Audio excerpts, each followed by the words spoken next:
thank you, Jesus. Thank you so much. The best female artist of the year. This lady is amazing, all the way from Ethiopia. Her name is Veronica. Veronica, where are you?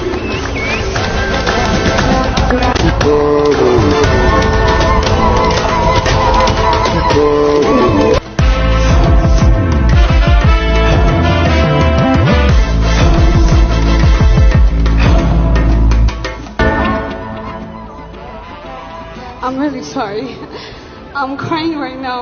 I mean, this means a lot to me. For Ethiopia, can you please give a shout out to Ethiopia? We did it! Yeah, let me just say, I want to say thank you, Jesus. Thank you so much. I couldn't be here without you. Saint Mary, my mom, and to all my fans all over the world, from Ethiopia, Eritrea, Africa, thank you so much. Zikomo, thank you. I mean, I don't even know what to say right now. Thank you so much. ይሄ ቪዲዮ ሶሻል ሚዲያውን ያጥለቀልቃል ብዬ ጠብቄ ነበረ። ቬሮኒካ አዳነ ታንኪዩ ጂሰስ ብላ ጌታችን መድኃኒታችን ኢየሱስ ክርስቶስን በአደባባይ ስሙን ጠርታ አመስግነዋለች። ነገር ግን ህዝበ ክርስቲያኑ ወደ ሶሻል ሚዲያ ወጥቶ በአደባባይ የመሰከርሽለት ጌታ፣ ስሙን የጠራሽው ጌታ፣ ከፍ ከፍ ያደረግሽው ጌታ ምናምን እየተባለ ሲራገብ አላየውም። አይ እሷ እኮ ዘፋኝ ነች፣ ዘፋኝ ደግሞ መሰከረ አልመሰከረ ጉዳያችን አይደለም ልትሉ ትችላላችሁ።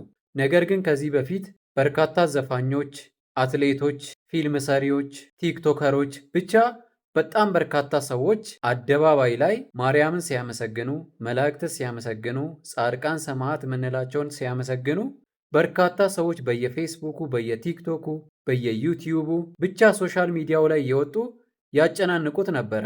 ብቻ የማርያምን ስም ጥሩ ኦር ደግሞ የማርያምን ስዕል ይዛችሁ ተገኙ፣ ብቻ ቅዱሳን ጻድቃን ሰማዕታት የምንላቸውን ስማቸውን በየትኛውም ቦታ ጥሩ፣ ማንነታችሁ ማንም ይሁን ጴንጤ እንኳን ሆኑ በአደባባይ የእነሱን ስም ካነሳችሁና ከጠራችሁ ሶሻል ሚዲያው በሙሉ ይጨናነቃል፣ በደስታም ይሞላል። ነገር ግን ቬሮኒካ አዳነ ኦርቶዶክስ ነች፣ ማንም ሰው ያውቃል። አደባባይ ላይ ወጥታ በድፍረት እኔ ብዙ ጊዜ አርቲስቶችና ታዋቂ ሰዎች አደባባይ ላይ ስለ ጌታ ኢየሱስ ክርስቶስ ሲመሰክሩ አላይም። ይህንን ማንም ሰው ሊሞግተኝ ይችላል። እንደዚህ አይነት አጋጣሚ ተገኝቶ ደግሞ የጌታ ስም ሲጠራ ስለሱ ሲመሰከር ልክ እንደዛው ማንም ሰው ሶሻል ሚዲያውን አያጨናንቀውም፣ ጸጥ ነው የሚባለው። ለምን? ጌታ ስለሆነ፣ ስላዳነን፣ ስለሞተልን በአደባባይ ላይ ራቁቱን በእኛ ሳያፍር ያን ሁሉ መከራና ስቃይ ስለተቀበለ ነው። እኔ ሁል ጊዜ በዚህ ነገር በጣም ነው ማዝነው። ማንም ሰው ሼር አያደርገውም፣ ማንም ሰው በዚህ ነገር ሲደሰት አላይም። ምንድን ነው ምክንያቱ? የግድ ኦርቶዶክስ ለመባል፣ የግድ ለመደነቅ፣ የግድ ምርቃት በምርቃት ለመሆን የግድ ማርያምን፣ የግድ ቅዱሳንን፣ የግድ የእነሱ ስዕል ይዘን መገኘት አለብን? ይሄ ነገር መስተካከል አለበት። የምሬን ነው ምላችሁ። እስከ መቼ ነው ስለ ኢየሱስ የሚመሰክር ሰው ማይደነቀው፣ ሼር ማይደረገው?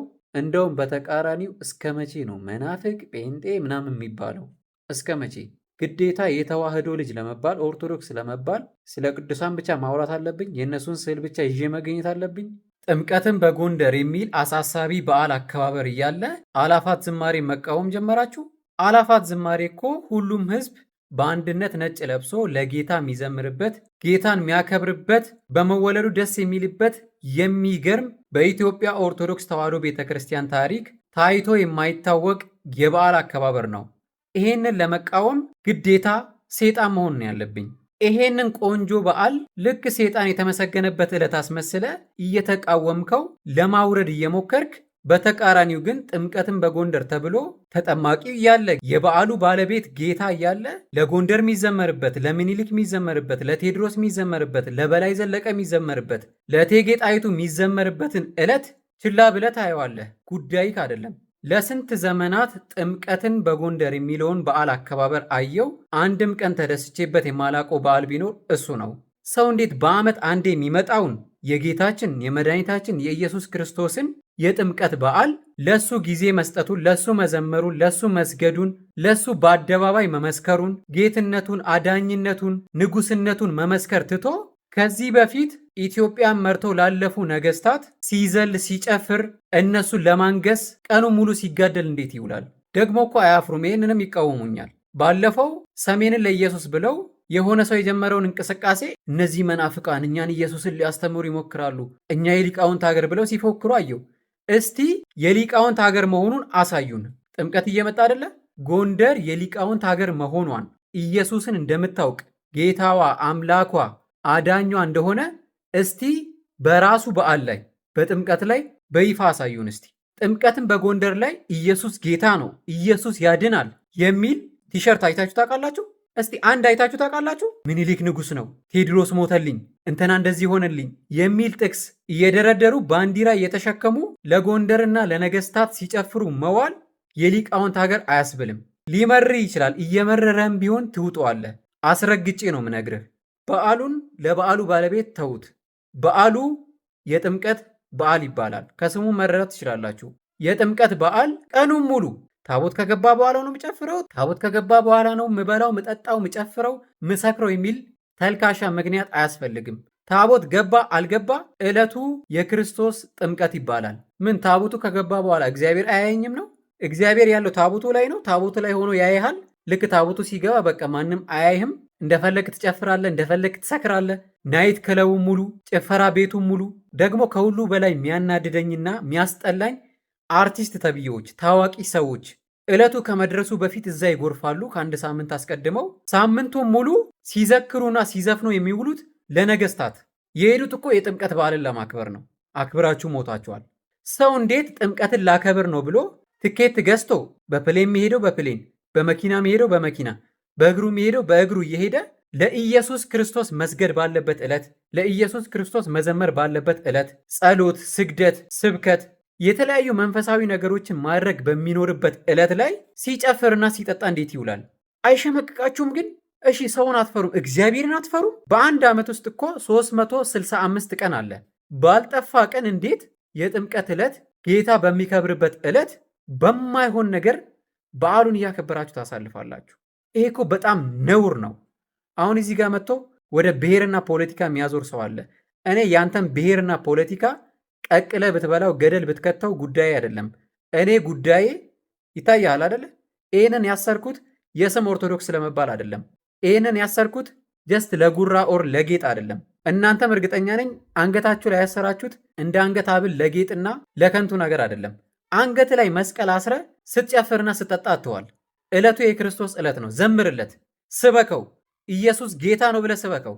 ኢየሱስ ያድናል ብለህ አዳኝነቱን ንጉስነቱን ስበከው። በዓመት አንዴ እንኳን መስበክ ይከብደናል። የሊቃውንት ሀገር ኢየሱስን ከኛ በላይ አያውቅም። የ3000 ዘመን ታሪክ አለኝ። አሳየኛ። በዓመት አንዴ የሚመጣውን በዓል ጌትነቱን፣ አዳኝነቱን፣ አምላክነቱን ካልመሰከርክልኝ አደባባዩን ኢየሱስ ኢየሱስ በሚል ስም ካላናወጥከው በምን አውቃለሁ እኔ አንተ ሊቃውንት ሆንክ? የ3000 ዘመን ታሪክ አለህ የለህም? በምን አውቃለሁ ካላሳየኝ? ይሄንን በዓል የኢትዮጵያ ኦርቶዶክስ ተዋሕዶ ቤተ ክርስቲያን ኃላፊነት ወስዳ ልትቆጣጠሩ ይገባል። ቤተ ክርስቲያናችን ክርስትና እንጂ ባህላዊ አይደለችም። ባህላችሁን ወጋችሁን ሰብስባችሁ ቤተ ክርስቲያን ውስጥ አታስገቡት። 365 ቀን አለ። ከዛ ውስጥ 364 ቀኑን እንደፈለጋችሁ መጨፈር፣ እንደፈለጋችሁ መጠጣትና መዝናናት ትችላላችሁ። ዕለቱ ግን የጥምቀት በዓል ይባላል። ቀኑን ለባለቤቱ ለጌታው ተውለት። ጎንደር ወዴት እየሄደች ነው? የሊቃውንት ሀገር፣ የ44ቱ ታቦት ማደሪያ፣ የጀግኖች መናኸሪያ። እንዴት በጎንደር ውስጥ መናፍቃን እንደዚህ ይጫወቱበታል? እረ እባክህ! እስከ መቼ ነው ግን ባለፈው ነገር እየፎከረንና እየሸለለን የምንኖረው? ጎንደር የሊቃውንት የት አሉ ሊቃውንቱ? ሊቃውንት ቢኖር እንዴት አንድ ፓስተር ትናንትና መጥቶ ያንጫጫሃል? ጎንደር የ44 ስንት ዘመን ሙሉ የተኛ ያንቀላፋ ዛሬ አንድ ጴንጤ መጥቶ ይንጫጫል። ንቁ ኦርቶዶክሳውያን! ወዴት ነው የሚነቁት? እኛ እኮ ዘመኑን ሙሉ ዓመቱን ሙሉ ስንሰራ ስንለፋ የነበረው ህንፃ ለመገንባት እንጂ ሰው ለመገንባት አልነበረም። ሁል ጊዜ ስብከታችን፣ ሁል ጊዜ ልመናችን ብር አይደለ እንዴ? የእንትናን ህንፃ ማሰሪያ ወጣ ወጣ አድርጉ፣ ወለሉን ማሰሪያ፣ ጉልላቱን ማሰሪያ፣ አዳራሽ ማሰሪያ፣ የልማት የእንትና በየቀኑ ስብከታችን ብር፣ በየቀኑ ልመና። ስንት ዘመን እንደዚህ አሳልፈን ዛሬ አንድ ጴንጤ መጣ፣ ጎንደር የሊቃውንት ሀገር። የት አሉ ሊቃውንቱ? ሊቃውንት ቢኖረን ህዝብ ነበር የሚገነባው፣ ሰው ነበር የሚገነባው፣ ክርስትና ነበር የሚገነባው። የእኛ እኮ ፉክክራችን ህንፃ ነው። እስቲ ይህንን ፎቶ ተመልከቱት። እዚህ ጋር ቤተ ክርስቲያን፣ እዛ ጋር ቤተ ክርስቲያን። በመሃላቸው እኮ ያለው ርቀት 5 ደቂቃ ምናምን አይሆንም። ፉክክራችን ሁሉ ህንፃ። የሆነች ትንሽ ሻል ያለች ህንፃ ካየን የሆነ ቦታ እዚህ ያለውን ህንፃ ደርምሰ ነው አፍርሰ ነው እሱን የሚበልጥ ህንፃ ለመስራት ነው የምንፎካከረው። እስከ መቼ ነው እንደዚህ የምንቀጥለው? አንተ አሁንም ቁጭ ብለህ ጎንደር የእንትና ሀገር የምትል ከሆነ እንኳን ጴንጤ ገና ቡዲዝም መጥቶ አንተን ይሰብካል። ገና ሂንዱይዝም መጥቶ ይሰብካል። ምን እሱን ትላለህ? ሴጣን ሁላ መጥቶ ሊሰብክ ይችላል። ስለዚህ እንደ መፍትሄ ማስቀምጠው እኔ በቃ ይብቃችሁ። እስቲ የኢትዮጵያ ኦርቶዶክስ ተዋሕዶ ቤተክርስቲያን ያላት ህንፃ እንኳን ለእኛ ለኦርቶዶክሳውያን ሌሎቹ ሁላ መጥቶ ቢጠቀሙበት በጣም የሀገር ህንፃ ነው ያለን። እንኳን ለኦርቶዶክሳውያን በቃ በአጠቃላይ ኢትዮጵያ ውስጥ ያሉት ሃይማኖት ተቋማት ቢሰበሰቡ ሁላ የሚበቃ በጣም በርካታ ህንፃ ነው ያለን። እንኳን ለእኛ ነው ምላችሁ፣ ይጠቀሙበት እያልኩ አይደለም። በቃ ህንፃ መስራት ይብቃን።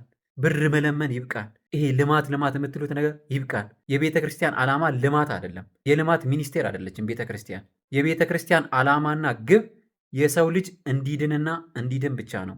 አንድ ነፍስ ካዳንክ ከበቂ በላይ ሰርተሃል ማለት ነው። ህንፃ ስደረድር ብትውል ቀጣዩ ትውልድን መጥቶ ህንፃ የሚገነባ ከሆነ መንግስተ ሰማያት ለማስገባት እየጣርክ ያለው ድንጋይ እንጂ የሰው ልጅ አይደለም። ስለዚህ ሰው ላይ እንስራ። እዚህ ጋር መታችሁ የእንትና ሀገር አትበሉን። ኢትዮጵያ የሁሉም ሀገር ናት። ኢትዮጵያ ውስጥ ሁሉም ሀገር ጀግና አለ። ጀግና ጎንደር ውስጥ ብቻ አይደለም፣ ኦሮሚያ አለ፣ ትግሬ አለ፣ ጉራጌ ውስጥ አለ። ሁሉም ኢትዮጵያ ውስጥ ጀግና አለ። ሁሉም ሀገር ውስጥ ታቦት አለ። ሁሉም ሀገር ውስጥ ሊቃውንት ሞልቷል። ይህ ሊቃውንት